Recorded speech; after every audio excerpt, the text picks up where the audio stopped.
സുഹൃത്തുക്കളെ നമസ്കാരം. നമ്മുടെ അയ്യപ്പനെ തൊട്ടവരാരും ഗുണം പിടിക്കത്തില്ല എന്നുള്ളത് നമുക്കറിയാം.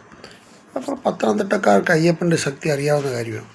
അപ്പോൾ ഇതൊക്കെ പറയുന്നതിൻ്റെ അയ്യപ്പൻ്റെ കാര്യങ്ങളൊക്കെ ഇപ്പം കടകംപള്ളിയെ ചോദ്യം ചെയ്തു, നമ്മുടെ ഇതിന് നമ്മളെ പ്രശാന്തിനെ ചോദ്യം ചെയ്തു എന്നൊക്കെ പറയുന്നുണ്ട്.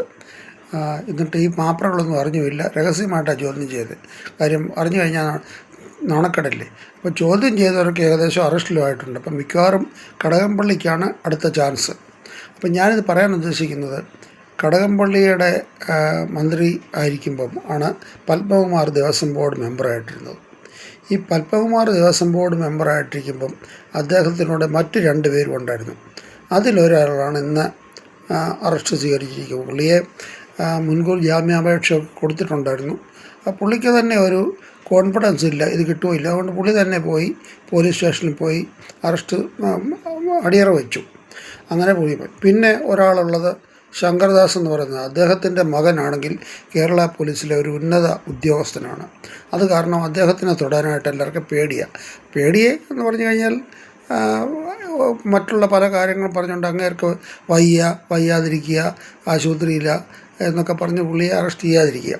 അപ്പോൾ ഈ പറയാൻ വരുന്നതിൻ്റെ ഒരു കാരണമെന്ന് പറഞ്ഞു കഴിഞ്ഞാൽ, ഈ ഇന്നലെ ഈ പത്മകുമാറിൻ്റെ കൂടെ ഉണ്ടായിരുന്ന വിജയകുമാർ പറഞ്ഞ ഒരു കാര്യം, സഖാവ് പറഞ്ഞ് ഞാൻ ഒപ്പിട്ടു. ഈ കൊഞ്ഞാണന്മാരെയൊക്കെ ഇതിനായിട്ടാണോ ഈ മെയിൻ വലിയ ബോർഡ് മെമ്പർമാരായിട്ടൊക്കെ ഇരിക്കുന്നത്? ആരെങ്കിലും ഒരു പേപ്പർ കൊണ്ട് കൊടുത്താൽ അതിന് ഒപ്പിടാനായിട്ടുള്ള ആൾക്കാരാണോ ഇവരൊക്കെ?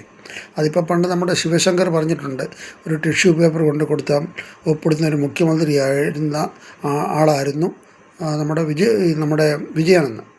അപ്പം അതിൻ്റെ പിന്തുടർച്ചക്കാരല്ലേ ഇവരൊക്കെ.